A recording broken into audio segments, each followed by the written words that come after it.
آج کل جب ہم کامیابی کا لفظ سنتے ہیں تو ذہن میں کیا آتا ہے؟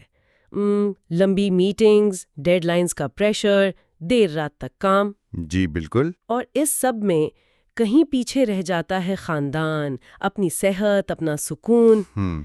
ایسا لگتا ہے نا کہ کامیابی کی قیمت چکانی پڑتی ہے اپنی زندگی کے دوسرے اہم حصوں کی صورت میں۔ جی، یہ ایک عام تاثر بن گیا ہے۔ تو سوال یہ ہے کہ کیا ترقی کا، کامیابی کا یہی ایک راستہ ہے، یا کوئی اور ماڈل، کوئی بہتر طریقہ بھی ہے؟ یقیناً ہے، اور وہ کوئی نیا ماڈل نہیں بلکہ ایک لازوال ماڈل ہے جو صدیوں سے موجود ہے۔ اچھا۔ جی، آج ہم ظہیر احمد میر کی کتاب محمد صلی اللہ علیہ وسلم the timeless model of success for everyone in the AI era کی روشنی میں اسی ماڈل کو سمجھنے کی کوشش کر رہے ہیں۔ یہ ماڈل ہمیں ملتا ہے خود رسول اللہ صلی اللہ علیہ وسلم کی زندگی سے۔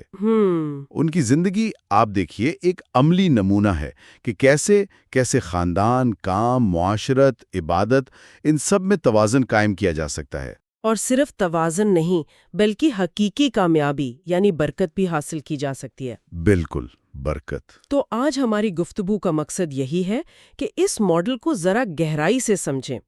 رسول اللہ صلی اللہ علیہ وآلہ وسلم نے کیسے اپنی زندگی کے ان مختلف، بظاہر متضاد لگنے والے پہلوؤں کو نبھایا۔ جی۔ اور یہ جاننے کی کوشش کریں کہ جسے ہم کامیابی سمجھتے ہیں نا، مطلب مادی ترقی، ہاں، اکثر وہی سمجھا جاتا ہے۔ کیا اصل کامیابی کا تعلق برکت سے ہے، اللہ کے فضل سے، جو محنت کے ساتھ ساتھ توازن سے آتی ہے، نہ کہ خود کو ختم کر دینے سے؟ یہ بہت اہم نقطہ اٹھایا ہے آپ نے۔ اور خاص طور پر آج کے دور میں AI کا زمانہ ہے، زندگی تیز رفتار ہے، تو یہ 1400 سال پرانا ماڈل آج ہمارے لیے کیا معنی رکھتا ہے؟ جی، یہ سوال آج بہت متعلقہ ہے۔ دیکھیے، آج جسے کامیابی کہا جاتا ہے نا، جی، وہ اکثر برن آؤٹ کے شکل میں سامنے آتی ہے۔ مطلب شدید جسمانی اور ذہنی تھکن۔ بالکل۔ لوگ اپنی آخری حد تک کام کرتے ہیں، جی، اور نتیجہ صحت خراب، رشتے متاثر، روحانی سکون غائب۔ یہ کوئی پائیدار ماڈل تو نہیں ہے نا؟ نہیں، بالکل نہیں، اس کی قیمت بہت زیادہ ہے۔ صحیح کہا۔ اور یہیں پر رسول اللہ صلی اللہ علیہ وسلم کا ماڈل ایک، آپ کہہ سکتے ہیں، ایک انقلابی متبادل کے طور پر سامنے آتا ہے۔ کیسے؟ ذرا وضاحت کریں۔ آپ صلی اللہ علیہ وسلم نے کامیابی کا ایک بہت ہی جامع، ایک ہولسٹک تصور دیا ہے، یعنی زندگی کے تمام پہلوؤں کو شامل کرنے والا۔ اچھا۔ اس میں صرف نوکری یا بزنس کی ترقی نہیں ہے، اس میں مضبوط، محبت بھرے خاندانی تعلقات بھی ہیں، معاشرے کی خدمت کا جذبہ بھی ہے، اور اللہ کے ساتھ گہرا تعلق، یعنی عبادت میں سکون اور توجہ، وہ بھی شامل ہے۔ تو مطلب یہ ایک پورا پیکج تھا جس میں کوئی ایک چیز دوسری کی قیمت پر نہیں آتی۔ بالکل یہی بات ہے، اور یہ صرف کوئی تھیوری نہیں تھی، ان کی زندگی اس کی عملی مثال ہے۔ ٹھیک۔ ان کے لیے کامیابی کا مطلب صرف زیادہ پیسے کمانا یا بڑا عہدہ پانا نہیں تھا۔ تو پھر کیا تھا؟ کامیابی کی ایک بھرپور، بامقصد زندگی گزارنا، جس میں ہر حقدار کو اس کا حق ملے، اور اس توازن کے نتیجے میں اللہ کی طرف سے برکت شامل ہو۔ یہ برکت کا تصور یہ روایتی کامیابی سے کافی مختلف ہے۔ جی ہاں، برکت کا مطلب صرف مقدار میں اضافہ نہیں ہے، بلکہ چیزوں میں خیر پیدا ہونا، معیار بہتر ہونا، وقت میں وسعت، کام میں آسانی۔ اچھا۔ یہ وہ چیز ہے جو صرف محنت سے نہیں ملتی، بلکہ اللہ کی توفیق سے، اس کے فضل سے ملتی ہے، اور اس کا راستہ توازن ہے۔ واقعی۔ اچھا، چلے ذرا عملی پہلو دیکھتے ہیں، خاندان کی بات کرتے ہیں۔ آج کل تو یہ سب سے بڑی شکایت ہے کہ کام کی وجہ سے گھر کو وقت نہیں دے پاتے۔ رسول اللہ صلی اللہ علیہ وسلم نے اسے کیسے نبھایا؟ ان کی مثال کیا ہے؟ دیکھیے، رسول اللہ صلی اللہ علیہ وسلم کی زندگی میں خاندان کی اہمیت غیر معمولی تھی، بہت زیادہ۔ جی۔ وہ اپنی ازواج، اپنی اولاد، اپنے نواسوں کے ساتھ وقت گزارتے تھے، اور وہ وقت صرف گزارنا نہیں ہوتا تھا، وہ معیاری وقت ہوتا تھا۔ معیاری وقت سے کیا مراد ہے؟ مطلب پوری توجہ کے ساتھ، محبت کے ساتھ۔ یہ نہیں ہے کہ جسم وہاں ہے اور دماغ کہیں اور۔ سمجھ آئی۔ یہ ان کے لیے کوئی بوجھ نہیں تھا، بلکہ خوشی اور سکون کا باعث تھا۔ وہ ان لمحات کو انجوائے کرتے تھے۔ کوئی مثال دیں گے؟ جی بالکل۔ روایات میں آتا ہے کہ وہ گھر کے کاموں میں مدد کرتے تھے۔ اچھا، کیا کام کرتے تھے؟ جیسے اپنے کپڑوں کو خود پہ ون لگا لینا، بکری کا دودھ دھونا، اپنے جوتوں کی مرمت کر لینا، یہ کام وہ خود کر لیا کرتے تھے۔ یہ تو آج کے دور میں سوچنا بھی مشکل ہے مطلب ایک طرف وہ ریاست کے سربراہ ہیں، نبی ہیں، لیڈر ہیں، جی ہاں، اور دوسری طرف گھر کے یہ چھوٹے چھوٹے کام. اس سے کیا پتا چلتا ہے؟ اس سے ان کی ناقابل یقین عاجزی اور انکساری کا پتہ چلتا ہے. وہ گھر کے کاموں کو، گھریلو ذمہ داریوں کو کمتر نہیں سمجھتے تھے. واہ. وہ جانتے تھے کہ خاندان کتنا اہم ہے، معاشرے کی بنیاد ہے. اگر خاندان مضبوط ہے تو معاشرہ مضبوط ہے. بالکل. اور وہ جو واقعات ہم سنتے ہیں، حضرت فاطمہ رضی اللہ عنہا کے آنے پر کھڑے ہو جانا. جی ہاں، اور ان کی پیشانی چومنا، اپنی جگہ پر بٹھانا، یہ صرف رسم نہیں تھی، یہ گہری محبت اور احترام تھا. اور نواسوں کے ساتھ کھیلنا، حضرت حسن و حسین رضی اللہ عنہما کے ساتھ. جی بالکل. نماز کی حالت میں بھی ان کا پشت پر سوار ہو جانا اور آپ صلی اللہ علیہ وآلہ وسلم کا سجدہ لمبا کر دینا، انہیں کندھوں پر بٹھا کر باہر لے جانا، یہ سب کیا ظاہر کرتا ہے؟ محبت، شفقت، اور یہ کہ ان کی زندگی میں ان رشتوں کے لیے وقت تھا. بالکل، وقت بھی تھا اور اہمیت بھی تھی. یہاں یہ واقعی دلچسپ ہو جاتا ہے. میرا مطلب ہے، کیا اس رویے کا، گھر میں اس محبت اور شفقت کا، ان کی قیادت پر بھی کوئی اثر پڑتا تھا؟ یقیناً. کتاب بھی اسی نقطے پر زور دیتی ہے. کیا تعلق ہے ان دونوں میں؟ دیکھیں، گھر وہ پہلی جگہ ہے جہاں انسان لیڈرشپ سیکھتا ہے. انصاف کرنا، ہمدردی، ذمہ داری، دوسروں کا خیال رکھنا، یہ سب گھر سے شروع ہوتا ہے. جو شخص اپنے گھر کے معاملات ٹھیک سے چلا سکتا ہے، وہ باہر کے معاملات بھی بہتر سمجھ سکتا ہے. اچھا، تو یہ ایک طرح کی ٹریننگ تھی؟ کہہ سکتے ہیں. رسول اللہ صلی اللہ علیہ وآلہ وسلم کا گھر والوں کے ساتھ جو اچھا سلوک تھا، وہ ان کی پوری شخصیت کا حصہ تھا. وہی نرمی، وہی انصاف پسندی باہر بھی نظر آتی تھی. یعنی گھر کی شفقت باہر معاشرے میں عدل بن جاتی تھی؟ بالکل. یہ ہمیں سکھاتا ہے کہ اصل لیڈرشپ صرف حکم چلانا نہیں، بلکہ کردار کی مضبوطی کا نام ہے. یہ واقعی بہت گہرا نقطہ ہے، گھر سے قیادت تک کا سفر. اچھا، اب ذرا کام اور خدمت والے پہلو کو دیکھتے ہیں. رسول اللہ صلی اللہ علیہ وآلہ وسلم کی پروفیشنل لائف کیسی تھی؟ ان کی تو پوری زندگی ہی محنت اور خدمت ہے. آپ دیکھیں، بچپن میں وہ معاوضے پر مکے والوں کی بکریاں چراتے تھے. اچھا، یہ بھی تو ایک ذمہ داری کا کام ہے نا، نگہبانی کرنا. جی بالکل. پھر جوانی میں تجارت کی اور اس میں اتنی ایمانداری دکھائی کہ نبوت سے پہلے ہی لوگوں نے الصادق اور الامین کہتے تھے. سچا اور امانت دار؟ یہ تو بہت بڑی بات ہے. جی، یہ ان کی کاروباری ساکھ تھی، ان کا اخلاقی معیار تھا. ایک پوری امت کی رہنمائی کرنی تھی، مدینہ میں ریاست قائم کرنی تھی. جی، معاشرتی اصلاحات، قبیلوں کے جھگڑے ختم کروانے، صلح حدیبیہ جیسے معاہدے، اور پھر جنگوں کی قیادت بھی کرنی پڑی. یہ تو مطلب فل ٹائم سے بھی زیادہ کام لگتا ہے. درست کہا آپ نے، کل وقتی سے کہیں زیادہ. لیکن اہم بات یہ ہے کہ ان کا کام صرف اپنی ذات کے لیے نہیں تھا. اس کا مقصد بہت بڑا تھا، پوری انسانیت کی بھلائی. یہاں جو اصل سبق ہے نا، جی، وہ کیا ہے؟ وہ یہ ہے کہ کام اگر نیت اچھی ہو، ایمانداری سے کیا جائے اور اس میں خدمت کا جذبہ شامل ہو، تو وہ خود عبادت بن جاتا ہے. کام عبادت بن جاتا ہے؟ جی، ان کی زندگی میں دنیا اور دین الگ الگ نہیں تھے، کام اور عبادت جدا نہیں تھے. اچھا. ہر وہ کام جو اللہ کے حکم کے مطابق تھا، مخلوق کی بھلائی کے لیے تھا، وہ عبادت ہی تھا، چاہے وہ تجارت ہو یا جنگ یا گھر والوں کے ساتھ وقت گزارنا. تو اس سب کا کیا مطلب ہے آج کے دور کے لیے، خاص کر نوجوانوں کے لیے جو ہسل کلچر میں پھنسے ہیں یا جنہیں کارپوریٹ دنیا میں کبھی کبھی اصولوں پر سمجھوتا کرنا پڑتا ہے؟ اگر ہم اسے بڑی تصویر سے جوڑیں تو یہ مثال آج کے پروفیشنلز کو یاد دلاتی ہے کہ اصل کامیابی صرف پیسہ یا پوزیشن نہیں ہے. ٹھیک. اصل کامیابی یہ ہے کہ آپ کا کام آپ کی ویلیوز اور آپ کی اخلاقیات سے ہم آہنگ ہو. کیا مطلب؟ مطلب یہ کہ کیا آپ کا کام معاشرے کے لیے فائدہ مند ہے؟ کیا آپ ایمانداری سے کر رہے ہیں؟ کیا یہ آپ کو ایک بہتر انسان بنا رہا ہے؟ رسول اللہ صلی اللہ علیہ وسلم کی مثال ہمیں سکھاتی ہے کہ کام میں بہترین ہونا اہم ہے، لیکن اصولوں پر سمجھوتا کیے بغیر. الامین اور الصادق. جی، یہ صرف محنت نہیں، یہ کردار کی مضبوطی بھی ہے. تو یہ ماڈل ہسل کلچر کے بجائے پرپسفل ورک یعنی بامقصد کام کا تصور دیتا ہے. اور یہیں پر شاید وہ توازن اور برکت والی بات پھر سے اہم ہو جاتی ہے نا؟ بالکل. ایسا لگتا ہے کہ ان کی پوری زندگی کا محور یہی تھا. کیا محور؟ کہ جب آپ زندگی کے تمام شعبوں کو ان کا حق دیتے ہیں تو اللہ کی طرف سے آپ کے وقت میں، آپ کی کوششوں میں، آپ کے وسائل میں برکت آ جاتی ہے. آپ نے بالکل صحیح پکڑا. یہی مرکزی خیال ہے جسے کتاب واضح کرتی ہے، برکت. یعنی اللہ کی طرف سے خیر، اضافہ، فضل. اور یہ انتہا پسندی سے نہیں ملتی، مطلب صرف دنیا یا صرف دین. نہ اس سے، نہ رہبانیت سے جسے اسلام نے ناپسند کیا ہے، اور نہ ہی خود کو بالکل نچوڑ دینے سے، برن آؤٹ کر لینے سے. تو پھر کیسے ملتی ہے؟ توازن اور اعتدال سے. یہ توازن کیسے قائم ہو؟ کیا مطلب ہے کہ سب کو برابر وقت دیں؟ خاندان، کام، عبادت، آرام، یہ تو ممکن نہیں لگتا. نہیں، برابر وقت دینا مراد نہیں. توازن کا مطلب ہے ہر شعبے کو اس کا حق دینا. حق دینا؟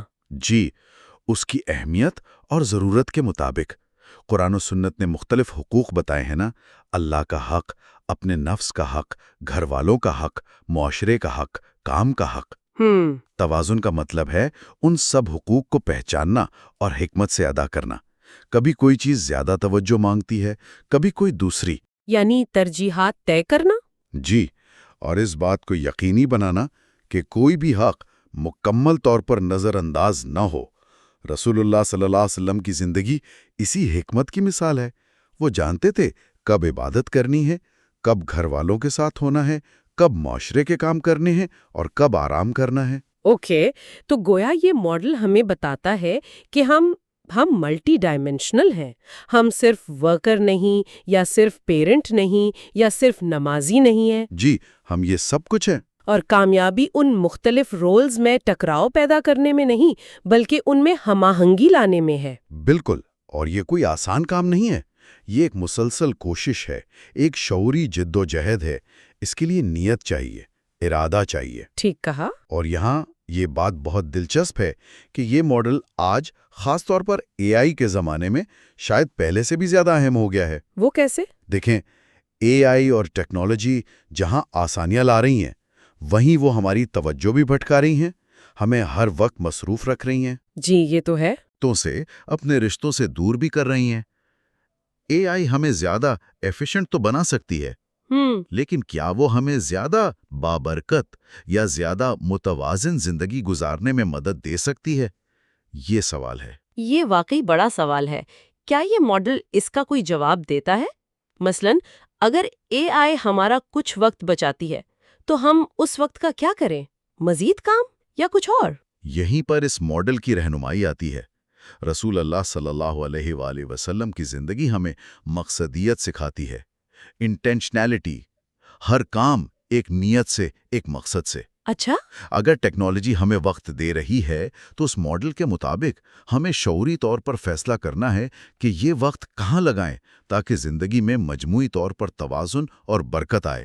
یعنی ٹیکنالوجی کو استعمال کرنا ہے، اس کے ہاتھوں استعمال نہیں ہونا. بالکل.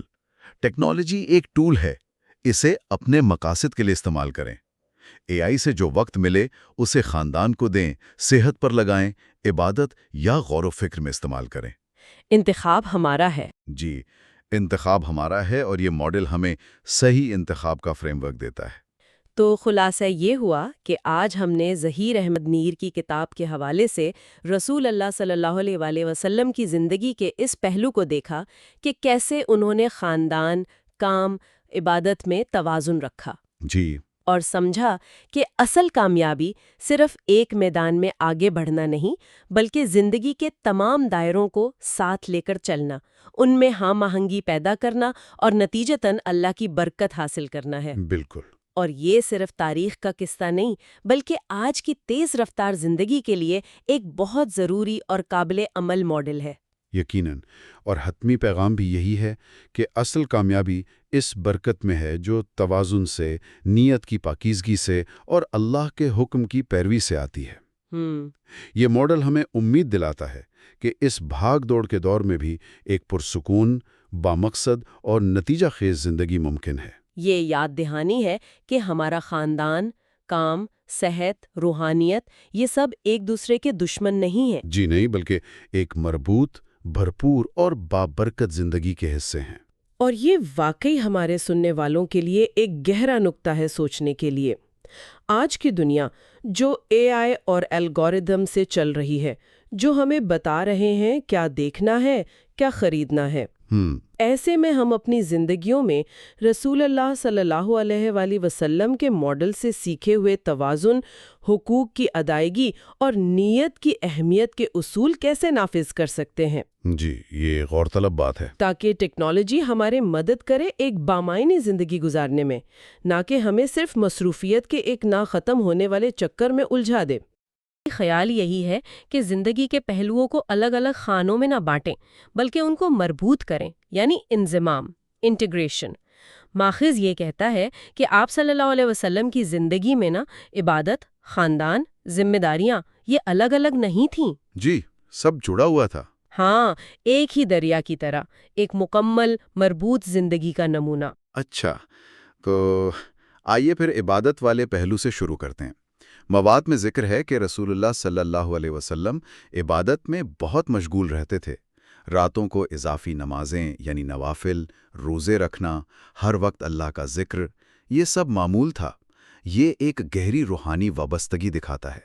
جی ہاں، آپ صلی اللہ علیہ وسلم کی عبادت گزاری تو اپنی مثال آپ تھی، لیکن یہاں ایک بہت کلیدی بات ہے جو یہ مواد بتاتا ہے، وہ یہ کہ یہ گہری روحانیت آپ صلی اللہ علیہ وسلم کو دنیاوی معاملات سے یا خاندان سے الگ نہیں کرتی تھی۔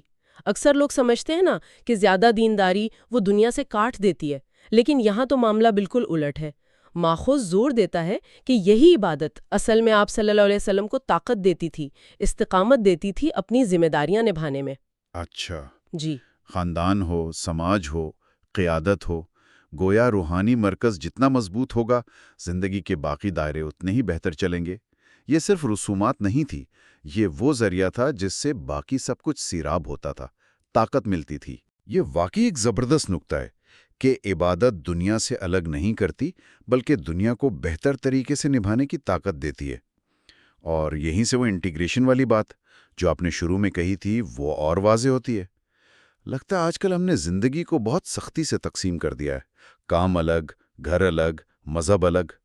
اس کے مقابلے میں جیسا مواد میں ہے، رسول اللہ صلی اللہ علیہ وسلم نے اپنی زندگی ایک واحد مشن کے تحت گزاری، اللہ کی رضا۔ چاہے وہ مسجد میں ہوں، خاندان کے ساتھ ہوں یا بازار میں کام کرتے ہوئے۔ مواد کی یہ بات بڑی گہری ہے۔ 3 الگ زندگیاں نہ جیو، ایک مربوط زندگی گزارو، یعنی شخصیت میں تضاد نہ ہو، ہر کردار میں وہی اصول ہوں۔ بالکل، اور یہ تصور آج کے دور میں، جسے مواد میں AI کا دور کہا گیا ہے یا ہم کہہ لیں ٹیکنالوجی کا دور، یہ پہلے سے زیادہ اہم ہے۔ آج کل ملٹی ٹاسکنگ ہے، ہر وقت دستیاب رہنا ہے، معلومات کا سیلاب ہے، بہت دباؤ ہے۔ نتیجہ کیا ہے؟ توجہ بکھر جاتی ہے، ترجیحات سمجھ نہیں آتی، ایک اندرونی خلفشار رہتا ہے۔ اس کے مقابلے میں نبوی ماڈل ایک الگ راستہ دکھاتا ہے۔ جب سب کچھ ایک اعلیٰ مقصد سے جڑ جائے نا، تو توجہ مرکوز رہتی ہے۔ کام صرف پیسہ کمانا نہیں رہتا۔ اگر دیانت داری سے ہو، خدمت کی نیت ہو، تو وہ بھی عبادت بن جاتا ہے۔ جی، خاندان صرف ایک ضرورت نہیں رہتا، وہ محبت، سکون، کردار سازی کا مرکز بنتا ہے۔ عبادت صرف کچھ وقت تک محدود نہیں رہتی، وہ پورے رویے کو، سوچ کو بدل دیتی ہے۔ یہ انضمام، یہ ہمیں اس خلفشار سے بچاتا ہے جو آج کل بہت ہے۔ یہ انضمام کا فلسفہ تو بہت اچھا ہے، لیکن سوال یہ ہے کہ روزمرہ زندگی میں اس پر عمل کیسے ہو؟ کیا یہ صرف ایک تھیوری ہے یا اس کے کچھ عملی پہلو بھی ہیں؟ مواد کچھ بتاتا ہے اس بارے میں؟ جی بالکل، یہ صرف نظریہ نہیں ہے۔ مواد میں کچھ بہت ٹھوس عملی طریقے بھی بتائے گئے ہیں۔ ایک اہم بات ہے وقت کی دانستہ تقسیم، کانشیس ایلوکیشن آف ٹائم، یعنی خاندان، کام، عبادت، ان تینوں کے لیے وقت نکالنا باقاعدہ۔ یہ نہیں کہ جو وقت بچ گیا وہ خاندان کو دے دیا یا جب تھک گئے تو عبادت کر لی، نہیں، منصوبہ بندی سے۔ اور ایک اور دلچسپ عملی بات جو ہے وہ روزانہ کا احتساب، محاسبہ جسے کہتے ہیں، یعنی دن کے آخر میں خود سے پوچھنا کہ کیا میں نے ان تینوں شعبوں کے حق ادا کیے؟ کیا خاندان کو معیاری وقت دیا؟ کام ایمانداری سے کیا؟ اپنی روحانی بیٹری کو چارج کیا؟ یہ تو ایک مستقل خود شناسی کا عمل ہوا۔ بالکل، یہ محاسبہ ایک طرح کا کوالٹی کنٹرول ہے، اور یہیں سے برکت کا تصور آتا ہے جس پر مواد نے بات کی ہے۔ توازن کا مطلب یہ نہیں کہ 8 گھنٹے کام، 8 گھنٹے خاندان، 8 گھنٹے عبادت. نہیں، اصل چیز ہے معیار، کوالٹی. لیکن وہ وقت اتنا توجہ بھرا ہو، محبت والا ہو کہ اس میں برکت آ جائے. اسی طرح کام میں لگن، عبادت میں دل کا حاضر ہونا، یہ مقدار سے زیادہ اہم ہے. مواد ایک بہت اہم بات کہتا ہے کہ یہ توازن خود بخود نہیں آتا، اتفاقاً نہیں مل جاتا. اس کے لیے شعوری کوشش چاہیے، نیت چاہیے، منصوبہ بندی چاہیے. یعنی محنت کرنی پڑتی ہے. جی ہاں، یہ ایک مستقل جد و جہد ہے. اپنی ترجیحات طے کرنا، وقت کا صحیح استعمال اور اپنا جائزہ لیتے رہنا. یہ کوئی حادثہ نہیں بلکہ ایک دانستہ انتخاب ہے، ایک طرز زندگی ہے، مستقل مزاجی چاہیے. تو گویا یہ توازن ایک ایکٹیو عمل ہے، پیسیو حالت نہیں. چلیں اب ان سب باتوں کو سمیٹتے ہیں. اہم نتائج کیا نکلے اور آج کے دور سے یہ کیسے متعلق ہیں؟ پہلی بات تو یہ سمجھ آئی کہ رسول اللہ صلی اللہ علیہ وسلم کی زندگی میں خاندان، کام، عبادت، ان میں ایک بڑا خوبصورت فطری توازن تھا. دوسرا اہم نکتہ کہ اصل کامیابی اور سکون انتہا پسندی میں نہیں بلکہ میانہ روی میں ہے، توازن میں ہے. چاہے وہ عبادت میں غلو ہو کہ دنیا چھوٹ جائے، یا دنیا میں اتنا کھو جانا کہ روحانیت بھول جائے، دونوں ٹھیک نہیں. اصل خیر اسی توازن میں ہے. جی، اور مواد ان نتائج کو مزید گہرائی دیتا ہے. مثال کے طور پر یہ نکتہ کہ خاندان میں محبت، شفقت، انصاف یہ صرف ذاتی معاملہ نہیں ہے. مواد اشارہ کرتا ہے کہ یہ اصل میں لیڈرشپ کی ٹریننگ ہے. اچھا، یہ کیسے؟ دیکھیں، جو شخص اپنے گھر میں چھوٹے دائرے میں عدل اور رحم نہیں کر سکتا، وہ باہر معاشرے میں کیسے اچھی قیادت کرے گا؟ گھر کے تجربات باہر کام آتے ہیں. اسی طرح دیانت سے، محنت سے، اصولوں سے کام کرنا یہ صرف روزی کمانا نہیں ہے. جب نیت صحیح ہو، اخلاقیات ہوں، تو یہ خود عبادت بن جاتا ہے. جی، یہ وہی انضمام والی بات ہوگی. بالکل. کام اور عبادت، دنیا اور دین الگ نہیں ہے، ایک ہی سکے کے دو رخ ہیں. اور آخر میں مواد خاص طور پر زور دیتا ہے کہ آج کے دور میں جسے وہ AI کا دور کہتا ہے، یعنی تیز تبدیلی، معلومات کی بھرمار، خلفشار کا دور، اس میں پائیدار کامیابی، اصل خوشحالی کا راز اسی نبوی ماڈل کے توازن اور انضمام میں ہے. جو لوگ شعوری کوشش کریں گے اپنی زندگی کے پہلوؤں میں ہم آہنگی لانے کی، وہی اس دور کے چیلنجز کا بہتر مقابلہ کر پائیں گے اور لمبا سکون اور کامیابی حاصل کریں گے. یہ صرف ماضی کی بات نہیں، مستقبل کی ضرورت ہے. تو خلاصہ یہ ہوا کہ زندگی کو خانوں میں نہ بانٹیں، ایک واحد بامقصد اکائی سمجھیں. خاندان، کام، عبادت یہ ایک دوسرے کے حریف نہیں، مددگار ہیں. اس توازن کے لیے مستقل شعوری کوشش، منصوبہ بندی، احتساب ضروری ہے. اور یہ سمجھنا کہ اصل برکت مقدار میں نہیں، معیار میں ہے، نیت میں ہے، میانہ روی میں ہے. یہ ماڈل آج بھی اتنا ہی متعلقہ لگتا ہے. بالکل. اور اسی حوالے سے مواد میں غور و فکر کے لیے ایک عملی مشق بھی دی گئی ہے، جسے ہم آخر میں ایک سوال کی شکل میں رکھ سکتے ہیں. مواد مشورہ دیتا ہے کہ ہر کوئی اپنے وقت کے استعمال کا جائزہ لے. کتنا وقت خاندان پر، کتنا کام پر، کتنا اپنی روحانی اور ذاتی نشو و نما پر لگ رہا ہے. تو غور طلب سوال یہ بنتا ہے، اگر ہم آج ابھی ایمانداری سے دیکھیں کہ ہماری توانائی اور وقت کہاں تقسیم ہو رہا ہے، یعنی ہماری ذات، ہمارے پیارے، ہمارا کام اور ہمارا اللہ سے تعلق، ان میں کیسے بٹ رہا ہے، تو کیا یہ جائزہ ہمیں اپنی ترجیحات بہتر سمجھنے میں مدد دے سکتا ہے؟